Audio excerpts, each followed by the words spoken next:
Well, good morning, everyone, and it's certainly a pleasure to be here. One thing that I hold very dear to my heart is for the last 5 years, I've been also able to serve as the Director of Administrative Services for the Global Roundtable for Sustainable Beef.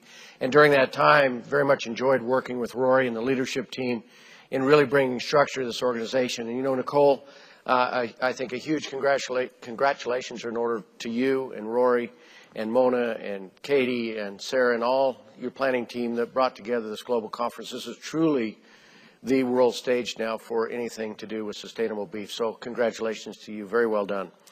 Then, as Nicole said, this morning we're going to have a very quick session with producers. And so at this point, I'm going to ask my producer panelists to kind of come up on stage and make themselves comfortable while I introduce them.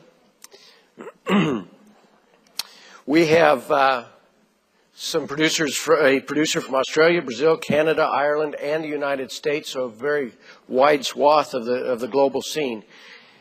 As we know, there are several links in the beef value chain, and in which sustainability progress is being made, has been made, or will be made. However, the producer level is perhaps the most visible link in that chain by all accounts.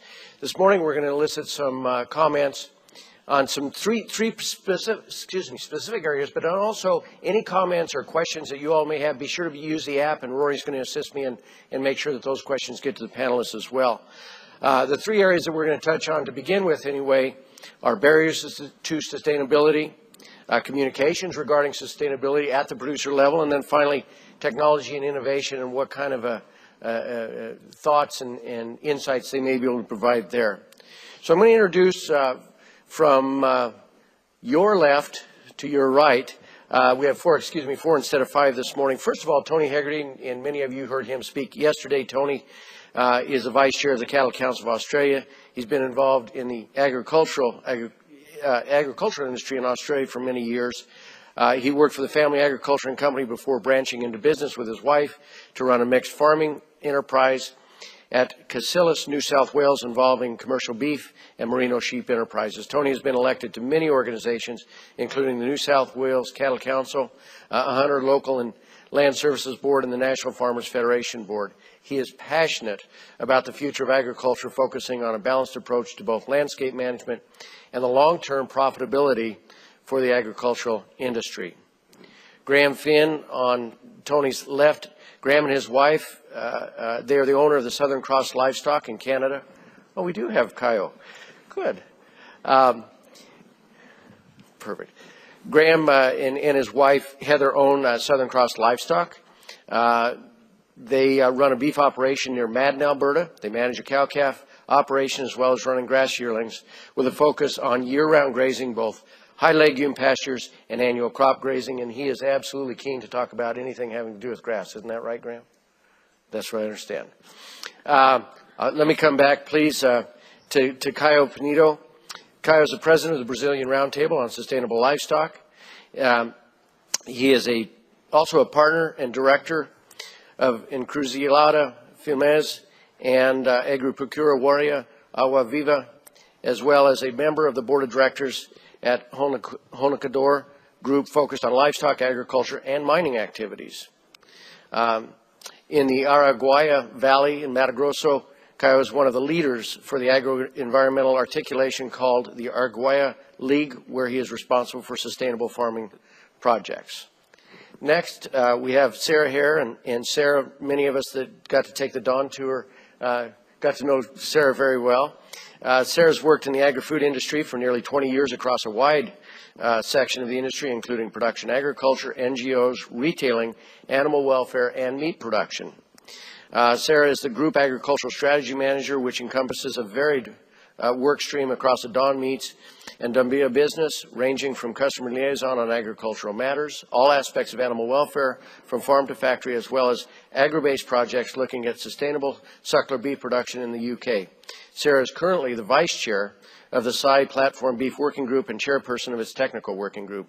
Sarah, along with her husband William and 2-year-old daughter, are also beef farmers with a small herd of pedigree Herefords and crossbred Hereford cows running alongside a small flock of Wiltshire horned sheep. Now, those of us that were on the tour, now we understand why you're such a good tour director as well, having a 2-year-old and farming and working. So thank you for being here, Sarah. Lastly, but not leastly, Debbie Lyons-Blythe. She and her husband, Dwayne, own and operate Blythe Family Farms, LLC in central Kansas, USA, in the heart of native tallgrass prairie. For 4 generations, the family has worked to protect and improve the grasslands. Debbie and Dwayne have incorporated their farm and ranch to include their 5 grown children in ownership, thereby ensuring successful transition to the next generation. The ranch consists of 500 Angus and Angus crossbred cows and heifers, and Lyons-Blythe markets yearling and 2-year-old register Anger bulls directly off the ranch.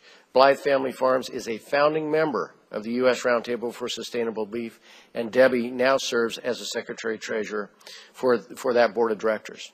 As I said, we're going to start off, and this is going to be very much interactive, so as you have the questions, please get them in so Rory can translate them to us as well. But again, we wanted to talk about barriers of sustainability. What are those impediments that producers see in really becoming more active or more successful in their sustainability journey? And then communication. I know in the United States, sustainability is a great word, but it's also being used as a weapon in some areas. So there may be some comments there. And then lastly, technology and innovation, so important to the beef industry, and yet is turned around and almost again used as a bludgeon against the industry when the true facts or the true information is not available. So you know what I'm going to do? I'm going to start on my far left, your far right. And Debbie, I'd like you just quickly to touch on those 3 points. And again, we don't have as much time as we wish we did, so right to the point.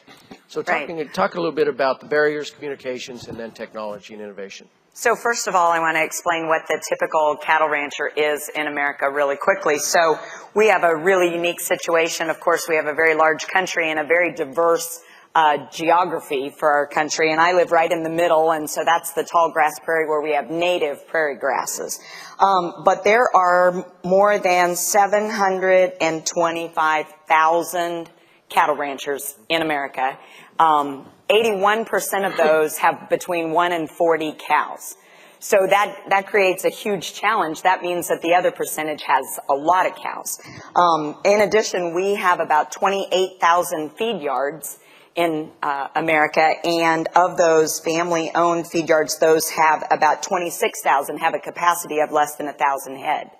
So the point that I make with that is the diversity. We have an awful lot of small producers, but we also have some very, very large producers. And of course, those large producers are often the ones that are attending the meetings, that are interested in learning and doing things differently, as well as some of the small producers. But the challenge is for those that are small producers to get out the information to them.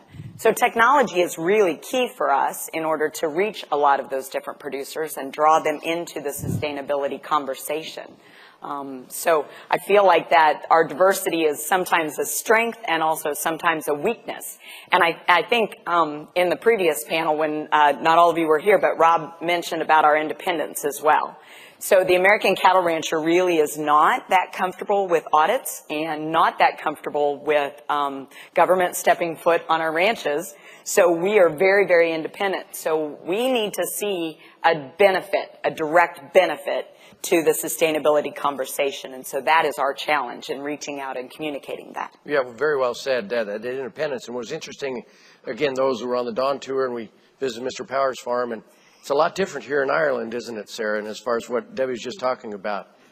Yeah, very, very much so. I mean, similar geographical challenges, and we're a small country, but we still have a huge amount of farmers doing their business with an average herd size of less than 20 cows, and it's very difficult to engage with individuals. We have a huge audit burden on us. Those of you on the tour on Tuesday will have heard that. Some of it's sort of voluntary, some of it's regulatory. But we do have an awful lot of people going up and down farm drives. That itself is a barrier because farmers find it very difficult to listen to new people because they're getting so much information sort of dictated to them about what they should or shouldn't do. It's hard to see the wood for the trees. But I think as a business and as a farmer, if we can find ways of trying to engage with farmers and not necessarily talk about the word sustainability, it's become a little bit of a corporate buzzword, no different to, we've been talking about carbon footprints. Carbon footprints at farm level mean very, very little. But if you talk about efficiencies and economics, it is a completely different conversation. And I think we have an opportunity, but a challenge to understand what are the real drivers of these individual small farm businesses. Yeah, thank you, Sarah. Graeme, you, of course, are just about 500 miles north of probably where Debbie lives. Yeah. And you've been very active in the Canadian Roundtable at the producer level, research level, and so forth. A lot of the innovation and technology and so forth that ranchers, farmers, beef producers are using or wanting to use sometimes is not always that socially acceptable necessarily. Can you make some comments in that regard? Yeah, sure. The one thing Canada was blessed with for technology was BSE. It really made us get focused on what we were doing. I know a lot of producers didn't even know their numbers of production. And then we needed to console ourselves and get traceability into the system, which was a really great advantage for McDonald's and the program that they've set up. So we've really adopted this with great success and enthusiasm within Canada. But it was a hard lesson learned, but now we've had other breakouts of different diseases and it's been caught to right away. So it's helped us a lot. Some of us older guys rely on our wives to do all the technology side of things. So I'm lucky with my wife. She's really good at it. I'm just the backbone of the operation, but that's where you need a partnership on a farm because you can't do it all at once or all by yourself. So she's really taken to the traceability and the record keeping, and we've got different companies out there that supply technology to make the job easier. And she's taken to it like nothing else. She should be actually up here talking about technology. Yeah, but the RFID tags are the best thing that came in for us. It's quick herd recording at calving season. Throw a tag in, wave the wand, get the information into your laptop, and then she downloads it onto the house, and then it goes into the big system. Absolutely. Well, very good. And I think that's the very first time I've ever heard BSE called a blessing. Yeah. I think maybe the last one, I don't know. Yeah, well, it was for us. Yeah. Tony, you've been very involved in a lot of the work that's been done in Australia over several years, and most recently with the framework. What have been some of the barriers for producers to really understand the sustainability work and kind of that movement, and have you communicated about it? Well, I don't know whether we've communicated that well, to be honest with you. The part of the barrier is isolation. It's connectivity with, getting information out there, but also having people wanting to read about it. The biggest, if there's a good driver, it'll be picked up quick. Yeah. If I dare mention the sheep industry in here, when tags were being introduced into sheep, there was, arguments over all the press and the radio and stuff like that. And the biggest processor of sheep meats in Australia was Roger Fletcher, and he came on the radio in an interview 6 o'clock one morning and said, "I'm not buying sheep next week unless they got tags." Argument finished. Mm-hmm. And it wasn't actually a premium; it was an access to market. Doing business, right? Yeah. So all these things, and I guess that's the message you've got to keep trying to get through, that it's market access, it's market access, it's market access. And you heard Pip say yesterday, Australia exports to 100 different markets, and we need to be able to, be with our product from the farm right through to those markets. So we've got a paper-based assurance or low-level assurance scheme that undersits sheep and cattle red meat, and it's paper-based, and we're trying to take it through to an app or something like that. And it's interesting, it's taken a while, but everyone's really comfortable with the paper. To go through to the next thing is another step. And connectivity is part of the problem, and unfortunately, and it'll be the same in most countries, that becomes a political football. And promises made before elections, and then after the election, this is happening. But that's a bit of a problem that we've got to deal with, is that all this stuff's out there. We heard the blockchain stuff this morning, great. But in the hills in my place, if I'm on that side of the valley, I've got connectivity, but on this side I don't.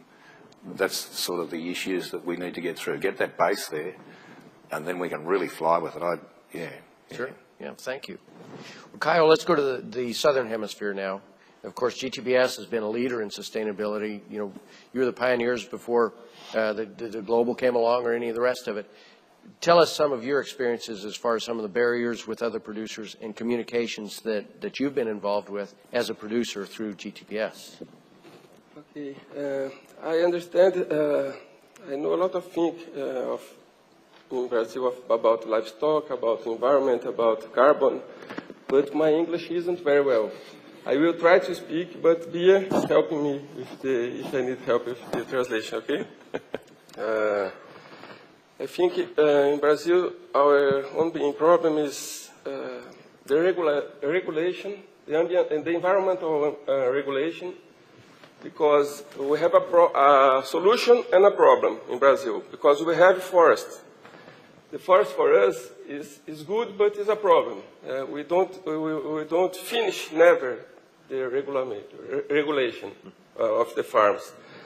We have a big problem with logistics.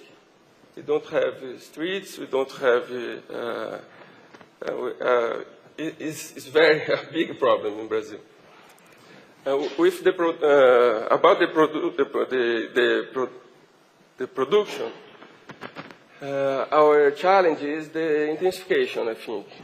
We need to intensification more, produce more, and gain more money.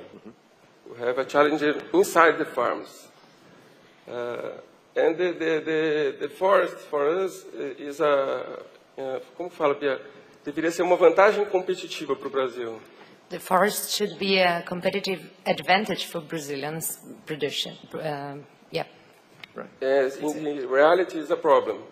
When we try to sell our meat in the Asian market, for example, the Asian prefer the other meats porque não tem risco de desmatamento. Maybe Asian and other markets should prefer other beef producers because there is no risk for deforestation. Our problem is because we have forest. Yeah. So, have risk of deforestation. Yeah. One of your biggest assets and liabilities. Yeah. Right. Let me interrupt for just a second. I think Rory is going to help with any questions coming in from the audience. And I don't know, Rory, if you've gotten any yet, or...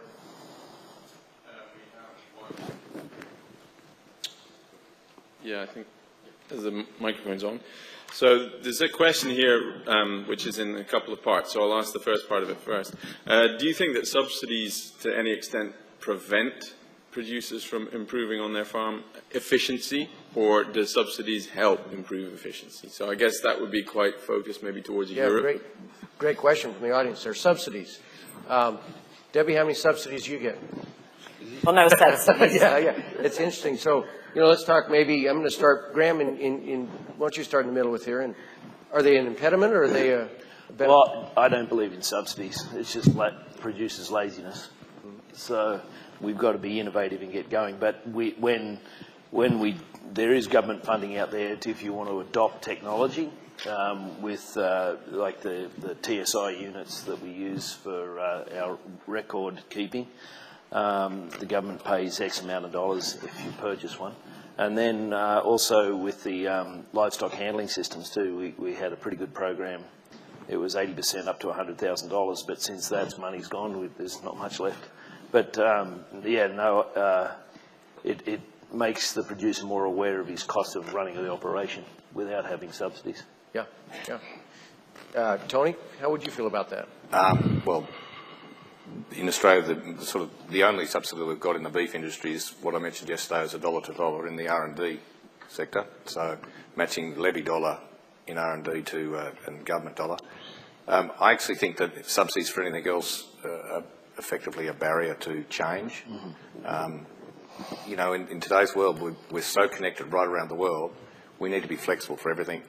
And when you're getting a subsidy from a government, the government's running your business, and governments aren't great at being flexible. I mentioned earlier the electoral cycle is an issue. I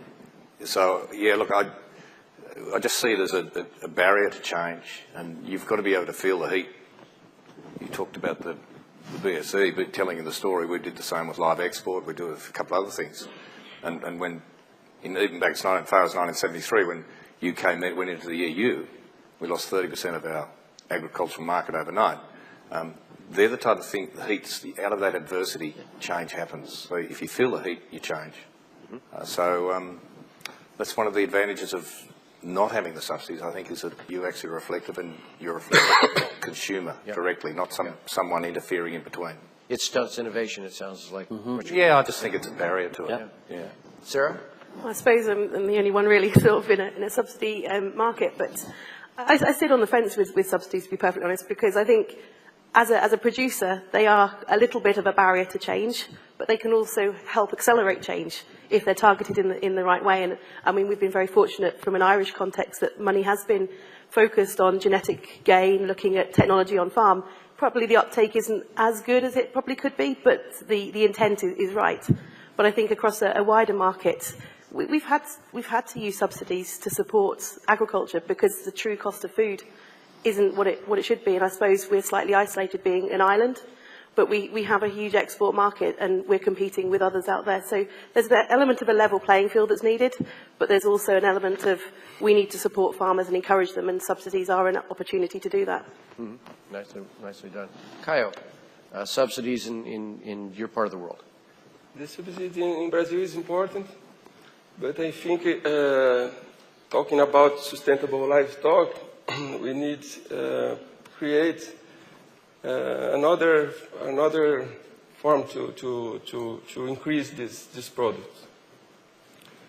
I don't know if a producer see your neighbor gain more money with the sustainable livestock, naturally he will make the same process to gain more money too.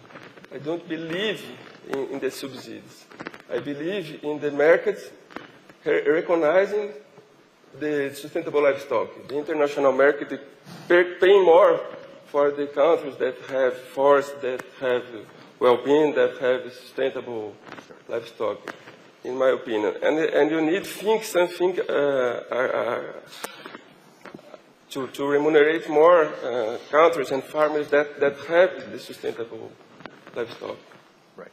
I don't believe the subsidies is important in the first moment, but in second moment, the market need be free. Certainly, right. Well, I'm hearing a theme here. Debbie, your thoughts. Are you going to break that theme? So I don't know. Subsidies, I think, are, it's hard to just prop up an industry in America and to be careful with that. I do think crop insurance can be considered a subsidy, or livestock indemnity insurance. But the thing about that is I purchase that. I do spend money to get that insurance. So if we have a problem, that's how our ranch has been able to handle it. Well, very good. Tony. Sitting from a Western world perspective, I think it's easy to understand why the history of subsidies. And it's probably pretty similar in a lot of Western world countries, but in Australia, I don't think there's many people who have understood what it's like for a nation to be without food. We're very comfortable, and it's in Australia's perspective, it's our immigrations, people who have immigrated after the war out of Europe to Australia. They would understand it, but that generation's nearly gone. And so I can understand why Europe, in particular, wants to protect its agriculture. But I agree that it's trying to sort of get the true payment for the value of food. But I don't think we value food when it's so easy to obtain. That's a great point. And that's a good perspective to bring into this as well. Now, Rory, you said there was a second part of that question? Well, some other questions which maybe dovetail quite nicely with that one. And the next one is, okay, if we're not talking about subsidies, do good regulations drive sustainability outcomes? And if they don't, how do we move laggards? Or maybe the lifestyle, you talk about this very small producers both here and in the US. How do we drive the people who are maybe not in it as a business? Okay, so the question essentially that regulation may be a positive, at least in some cases, I'm going to start with Debbie on that end and work this way. Your thoughts there of that question. So about regulation. So the American cattle rancher is very much hands off the government. We don't want them to create regulations. And so one of the things that we've been able to do is to kind of be proactive and step out and do some things before regulation. And frankly, that's a big reason why I am a member of the U.S. Roundtable, is because we don't want that regulation. But the great thing is that we can show that we've made improvement without regulation. So the American cattle rancher is able to produce the same amount of beef that they were producing 30 years ago with 33% fewer head of cattle. Mm-hmm. So we have created that through genetics and technology and environmental practices and feeding practices already. So our goal isn't to encourage more regulation. Our goal would be to show them that the regulation isn't necessary. Right, yeah. Great point. Sarah? Regulation can be a positive and a negative, and I think some of the regulation that we've got has been very good, especially in the environmental sector, looking at water courses and things like that, and cleaning up our act a little bit. That has done a good job, but then there's regulation for regulation's sake. And I don't, anyone that, again, came on the tour on Tuesday will be under no illusion that there are a huge amount of regulations that don't necessarily add any value to what we are doing as an industry. But there's an opportunity there to streamline things, and I think with data and technology and hopefully a little bit of common sense, that will improve over time. Right. Graeme, good regulations in Canada? Yeah. On the prairies we're pretty much, Alberta is oil first. Livestock second, grain. So with the oil patch, they're regulated regimentally, and the government is telling them what to do. So I am lucky that we get to set our own programs and be involved with Verified Beef Plus, McDonald's and Environmental Farm Plan in those decision makings to make regulations for us rather than having the government telling us what to do. I'm not against government, but I'd rather have a little bit of influence from the grassroots up instead of the up down and no ideas with the bureaucrats sitting in Edmonton telling us how to run our operations, never have set foot on a blade of grass. Mm-hmm. So I'd rather us be proactive in the beginning, and that's up to us to do that. Right. Right. Tony? Well, agree with Debbie first. If we listen to the consumer and react, we won't be told what to do through regulation, but we still do need to remember that we're producing a food, and in the area of food safety, I think the consumer needs that, to know. That assurance. Yeah, the assurance. Yes. And sometimes so there's a regulation around that, and I guess that can be justified. Look, we're always going to have a level of regulation, where it is and where we're comfortable with it. Mm-hmm. You said the oil guys, we've got the coal industry around us. Their environmental or their soil management around their mine, if I had to match that on my farm, I'd be gone. Mm. There's two different standards. They're an industrial standard, we're an agricultural standard, and so it's not a one-size-fits-all. Mm-hmm. But I think in that food area, just to give assurance to the consumer. Right, right. Well, now, Caio, a significant amount of regulation in your part of the world because of deforestation and so forth. Good, bad, is it a combination of both? In Brazil, it's very good. We have a forestal code, and all farms in Brazil need have forest. In the Amazon, the farms need have 80% of the farm with forest, and in the other regions, 20%, 20 to 8. We need, in the code, is a very modern and complex code. So it's good, but it's difficult to its application.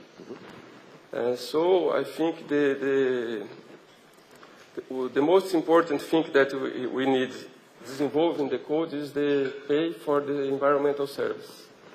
I think if we involve these mechanisms to pay for the environmental service, and if the market, the mondial market, the international market, pay more for the sustainable products, I think we will make the balance. Mm-hmm. Mm-hmm. Produce and conserve. Right. I think Brazil is the way. In the first time, the producers and the NGOs were fighting. Yeah. But now we have a code, we have a way, and we need only to disinvolve these two complex themes. Yeah, yeah, absolutely. One of the things is, as producers, you have a network of neighbors and friends and organizations you're involved with and so forth, that when the issue of sustainability comes up, at least in the more distant past now, you heard a lot of pushback saying, I'm already sustainable, I've been in business for X number of years. We've all heard that argument. And I know in the U.S. and perhaps in Australia, there's a real pushback on this because they think it's some outside forces trying to take control of how producers do their business. How do you, as a producer, convey the message of your thoughts of sustainability and the levels of sustainability that you've achieved and may still be able to achieve on your operations, and communicate that message to your peers, you know, across the fence or across the miles? Graeme, I'm going to let you start with that. How do you answer that question? Well, I'm already sustainable. Why should I have to pay any attention to any of this that's going on? Well, I was lucky enough to come from another country into Canada, and Thank you. yeah, a lot of people have thanked me for leaving, but I came in with a fresh set of eyes, and the productivity they need to produce a pound of beef, it blew my mind. And I thought, oh man, geez, and I almost fell into the groove of doing the silage and the green feed and bales and so on and so on. But I got into that group of producers who are outside the box thinkers and took ideas from everybody and joined different associations at the beginning to get that knowledge in, and it's really helped our operation. The networking that I've done in the last 25 years, if I hadn't have done that, wouldn't be a successful operation where we are. We'd be just running the red line all the time and worrying about where the next dollar's going to come. But getting to work with the environment where we're in, which is we have our droughts in Aussie, and we have a mini drought every 6 months in Canada, which is great because you can prep for it and you know you're going to get out of it. So we're getting our forages ready and our cattle ready for those events. But if I didn't get into the right group of people in the beginning, it wouldn't be a success story, and we wouldn't be here where we are now. So I was glad to be invited to participate with McDonald's and WWF to look at how we work our operations, and probably a couple of dozen other operations within the prairies, and pretty much all those guys network in the same sort of circles, and it worked really well for us to help these guys and the McDonald's and the WWF guys to see how we are grounded, and then what we do, and set the benchmarks from the top operators on the prairies. I don't have much experience over in the east. Canada's a pretty large country, and we've got such diverse from one side to the other. But yeah, it's not what you know, it's who you know. Very, very true. Yeah. Debbie, your thoughts. You've been involved with the U.S. Roundtable, so obviously you're communicating with a lot of people. Right. And, you know, as far as the word sustainability, I think there's a certain frustration with that word for American farmers and ranchers, because they feel like that they're proud to say they're a 5th and 6th generation cattle rancher. Well, they say, so we're sustainable. But the point that the American Roundtable is trying to prove is that everybody can get better. It's all about continuous improvement, right? So we've got these best management practices that are our metrics, and they're encouraging us to look at those metrics, and they don't have the word sustainability. One of the biggest questions that we ask is, do you have a grazing management plan? Well, I felt really comfortable with that question because we do have a plan on our prairie. But frankly, I was riding home from a meeting, driving 8 hours with a couple of very progressive cattle ranchers, and I asked them, do you have a grazing management plan? Fully expecting them to say yes. And they actually said no. Now, they have a plan in their head. Yeah. They know how we feed every year. They know the rotation, but they didn't have a specific plan written down. So now that's an encouragement for them. And to be able to prove that they have done that, is our showing of continuous improvement. The other thing, I think American consumers are tired of the word sustainability as well. I think they want to know that they're producing safe, nutritious food that was produced in an ethical way, taking care of the earth. So I think we've got to make that connection for them and give them that opportunity to see that we're doing. Yeah, very well said. Caio, when you're talking to other producers and explaining benefits of being more sustainable. I think this way, the sustainable way, never finish. The producer needs always are making the continuous improvement, because you always will pôr novas barreiras, sempre surgirão novas barreiras. There will always be new barriers. Yeah. So we need to keep moving. In Brazil, we have, in GTPS, we have the GIPS, is a mechanism to compare the farms. What level about sustainable the farms is.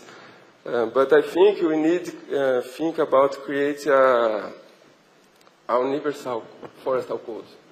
We need to compare the countries, the sustainable in regions, in farms, in countries, to when we will send the meats, the consumer needs to understand everything about this meeting, about the farm, the family, or the system.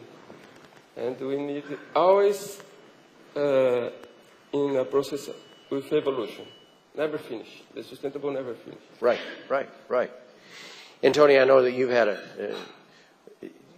some skepticism, some pushback from producers in Australia, and may still have.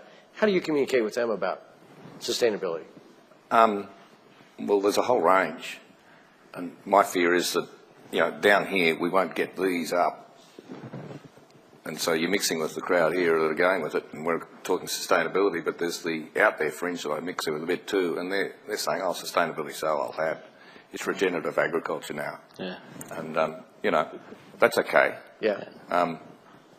The common theme out there and with here is continual improvement. And when I got involved in land care in the late 80s, when it grew in Australia, there was one common theme, and that was, I want to leave the land better than what I got it. And that's, from an environmental point of view, is sustainability. And we're just more holistic now. And the people down here are doing it. They don't want to be hit over the head to say that this is the word you've got to be used, but we've just got to actually bring them along with us. And one of the things I guess is that we've got to be inclusive. So we've not my out there fringe wants to come down and hit you over the head with a new word, and that's fine. But down here, they're not going to come along if we do that. And we've learned it from the political space. If you don't be inclusive and bring people with you, you get hammered and you get knocked back 3 or 4 years. And that's why our roundtable is called a framework, and because we weren't inclusive. So our Rabo chap yesterday, leadership being inclusive. I think that might be the key. Absolutely. Now, Sarah, here in Ireland, of course, a lot more structure around sustainability and the green movement and so forth. So there's probably much higher level of understanding all the way across the board with livestock producers and beef producers. But still. It's still a challenge, because the whole topic of sustainability is, what does it actually mean when it comes down to farm level? And when you start having the conversation about fertility rates, about calving interval, something that farmers can actually see a tangible benefit, and you start putting a cost benefit on some of those things, bringing your calving interval down 2 or 3 days can make a huge difference. And it's putting it into perspective like that. And it may not be that every producer can do everything that we want to deliver in sustainability topics. And I mean, you heard from Nicola yesterday on the European Roundtable. We started with 39, we're now down to 8 outcomes. And at the end of the day, it's trying to say, well, this is the direction we need to go. There is no real end game to it, because things will come down the path at a different angle. And there's always new things to learn. And the conversations we've been having as a European Roundtable is, we've got 8 outcomes now, but there's always something else on the agenda next. And we need to make sure that we're bringing producers along with us, because at the same time, producers can get easily turned off if we don't bring them along. And I think your point, Tony, about being inclusive is so critical to this, that we need to make sure that the conversation at farm level is meaningful, and at the end of the day, it comes down to the bottom line. Absolutely. May I make one more point? So one of the things I think that has helped the U.S. Roundtable in communicating directly with farmers and ranchers, our producers and our feed yard operators, is that we don't have metrics only at the producer level. We are actually measuring sustainability all the way through. So when I talk to cattle ranchers about, let's say, water management, we also measure sustainability at the retail level for water management as well. And so we've got measures actually for every segment along the whole beef chain. And frankly, that adds value when I talk to the producers. They feel really confident knowing that all the way along the chain, nobody's pointing the finger back. We're looking at every spectrum. It takes us and them out of the equation. Absolutely. Yeah, no, very important. Unfortunately, we're getting very short on time, but what I'd like to do is ask each of our panelists to just take 30 to 45 seconds and just comment on what I haven't asked or what the audience hasn't asked, something that you feel is most important about sustainability. Caio, I'm going to start at this end and we'll work right down the road. Caio, just some closing thoughts that you may have. I think the most important thing for me is the world needs to respect our diversity, not only Brazilian diversity. Other countries like Brazil in South America or in Africa or in any place, if the forest biodiversity has value, world need to recognize and measure and pay for this, because the biodiversity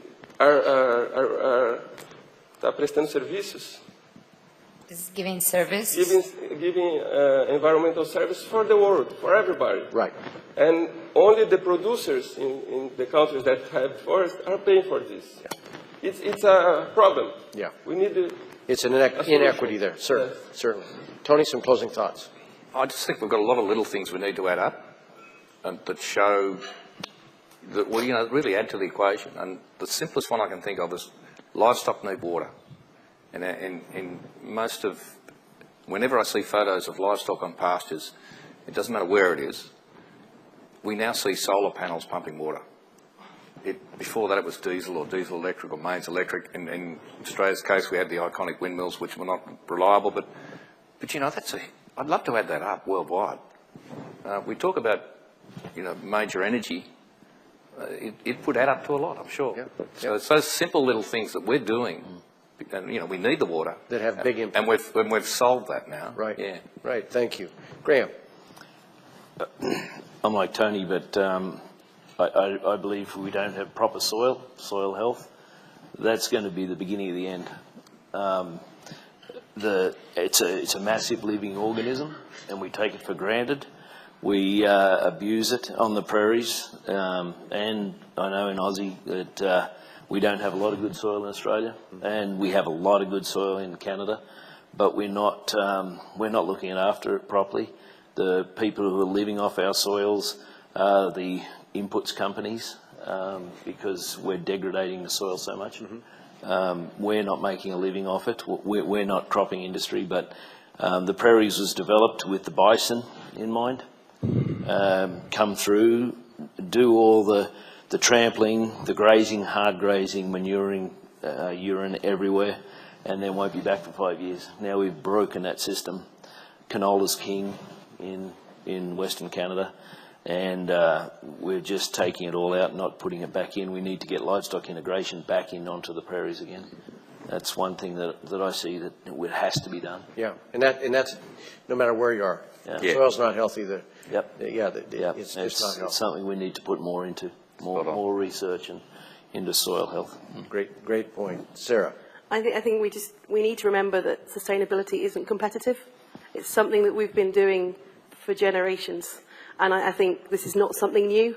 The way we talk about it and the way we move forward is a slightly new way of looking at it, but it isn't competitive. We shouldn't be sitting here going, well, the US is better than Canada or Europe's better than Australia, whatever it might be.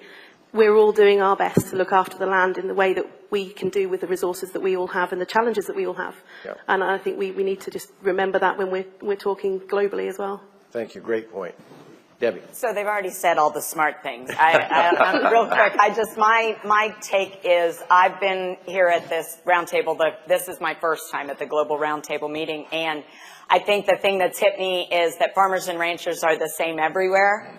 We all care. We care about the environment. We care about the animals. We care about the people, and I've really enjoyed getting to know all of the different people from the different countries, and we all care. Sustainability is at our core. Absolutely. Well, please help me thank our 5 panelists here. And Debbie, I'm going to have you lead our panelists off to that end.